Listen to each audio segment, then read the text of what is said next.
Well, congratulations. All of you have completed the match. This is a lot of work. And you will notice too that I have my match up here. And I periodically, every workshop as a matter of fact, do this match with you because I am trying, it is who I am, and I want to make sure that the life that I'm choosing and what I do in my life is congruent for the core pieces of who I am. So what I wanted to do at this point was to put the match in context of the whole job search process, which would be how do you use this in job search strategies, how do you use it in writing resumes, how do you use it for interviewing, and how to use it for salary negotiations. So you'll kind of know the bottom line. First, I'd like to historically put it into context. When I was an executive recruiter in New York City in the early 1980s, the world was much different 25 years ago. And as we moved from the 80s into the early 90s, the whole job search philosophy, how you did job search, how you related yourself to the industry, totally changed. For instance, now these days, instead of working for a company by seniority, you stay forever. The other piece would be that you would probably stay with that company until you retired or maybe died. You had security was another word that people used. That, with the technology, the new knowledge, and everything that's happened, that has all gone away. So by the 1990s, we have more of a world that's called Me Inc. And you are creating a company called Me Inc. Whether you are going to work for the federal government, you're going to work for a nonprofit, you're going to work for a private sector company, be it publicly owned, employee owned, privately owned, it really doesn't make a difference, or a not-for-profit like MITRE, RAND, or the Brookings Institution, Answer Corporation. All of those companies, when you join that company, you are going to be an entrepreneur. You're going to go into the company and you're going to work very, very hard for them, but they are not going to take care of you.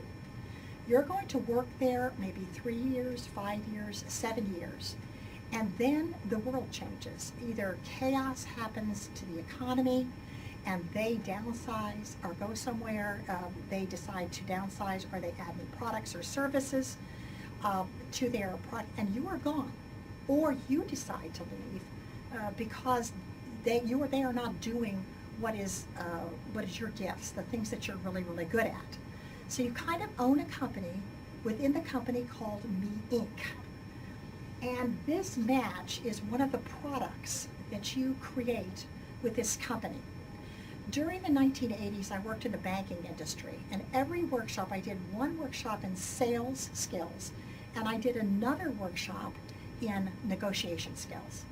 And every workshop I would begin with, you are a product for sale on the marketplace.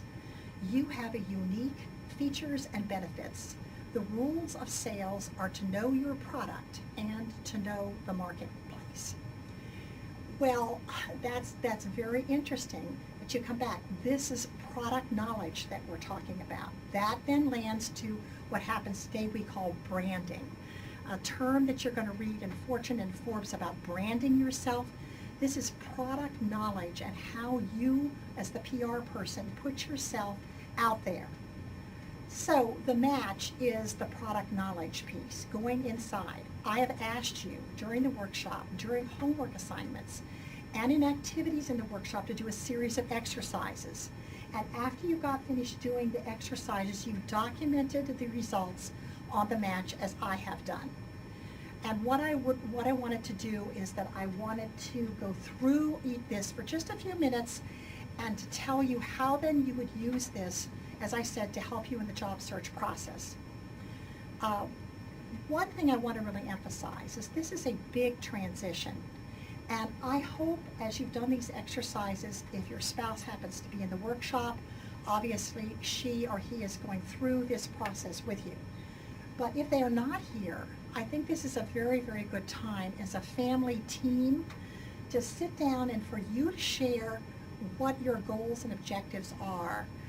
to kind of decide as a team what is the next chapter of a book that you're going to write, or maybe you're going to write a new book for yourself, but that you do this together, and maybe your spouse would also like to fill this in because maybe he or she has some life goals or career goals of things they would like to achieve, and the two of you can come together and decide how you're going to live the rest of your life. So one of the purposes of this is to help you to move forward in your life, not just in your work.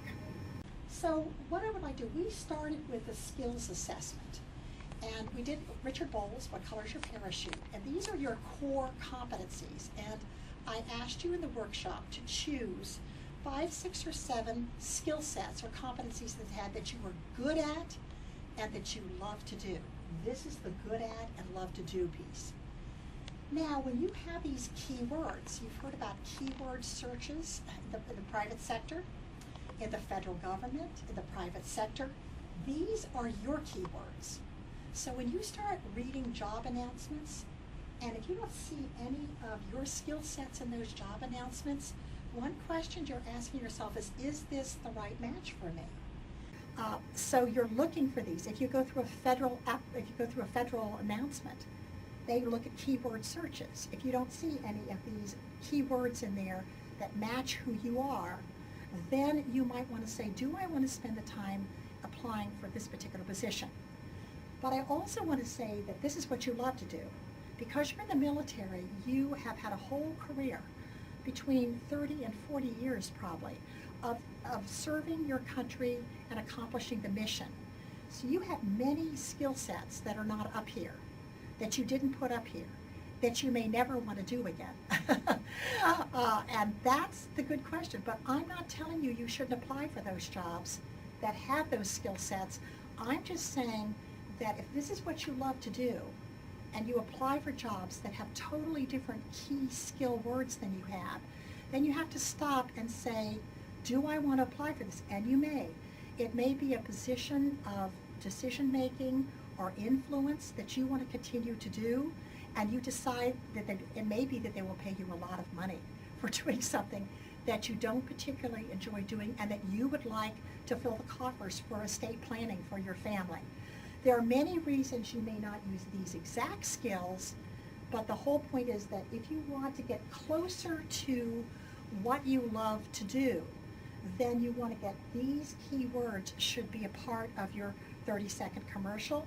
They should be a part of job announcements.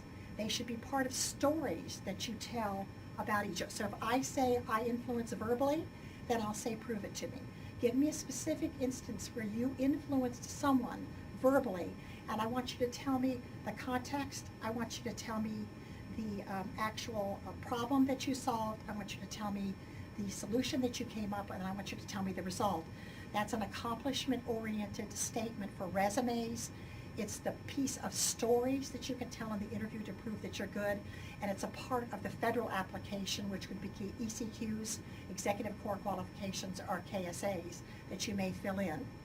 And it's a part of negotiation that you get into. So if you're hiring me for something that I don't particularly love to do, but I'm seeking you out, then I want a lot of money for what I'm going to go out negotiate a lot more money for something that I don't particularly want to do, but you want me to do.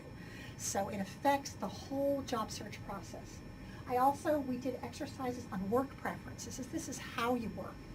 Like, I like to travel 25% of the time. Maybe the job makes you continue to travel 85% of the time. Do you have 85% of the time up here? Well, I can tell you right now, if you travel 85% of the time, that you will not have balance in your life. Is that important to you? So these are peace, freedom. I want a boss who's a mentor. I want somebody to work with that I can work with who's a mentor. That's very important to me. So this helps me as I go through the interview process and talk to people to find out if how I do the work is satisfying to me and where I can make a contribution.